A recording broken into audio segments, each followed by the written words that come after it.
আজকে আমি বলছি আমি শেষ এক্সাম আজকে এক্সামটা সবাই মিললাম এর গিয়া একটু মজা মজা করতে লেট হয়ে গেছে পরে সদিকে ও আমার ফ্রেন্ড ওটা কি রাতে যদি আমি কিভাবে তোকে বলছিলাম তোমার একসাথেই যাওয়া যায় তো আমি নামাই দিই বলে বলে আমরা গাড়ি বসে থাকি গাড়ি টাড়িটা আসতেছি পরে একটা লোক বলে তোমার এখানে দাঁড়া পরে ও দাঁড়াইছে তোমরা কই যাইতো তো পরে আমরা সব কিছু বাইঙ্গে কইছি পরে ওর বাচ্চাটা শুনে আমি চলে চলে কেউ দেখতে যাবো দেওয়া রাস্তায় আমার মানে আমার টাইম দিয়ে একটা জঙ্গলে ভিতরে লেগে গেছে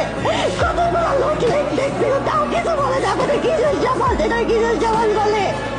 দুইটা মহিলাকে সময় দিতে ওইখানে দিয়ে আমি খারাপ কাজ করছে আমার মাসে তাও দেখছে তাও কিছু করলো না মহিলা দুইটা কিসের মহিলা হইল সম্পর্কে 10 জনের আমার বোন প্রথম আমার বোন দুটাকে বোন দিয়ে টাকা বাজাতে 10,000 টাকা আর আমি বললাম যে আমার বাবা নাই আমি কই এত টাকা আনবো বলে তাই কি তাহলে তুই বোন দেখতে আমি পরে বোন দিয়ে দিয়ে কেমন চাই জানতে বলে তারা এত খারাপ খোঁজ করতে যে তাও লোক দেখছে অনেক অফিস ছিল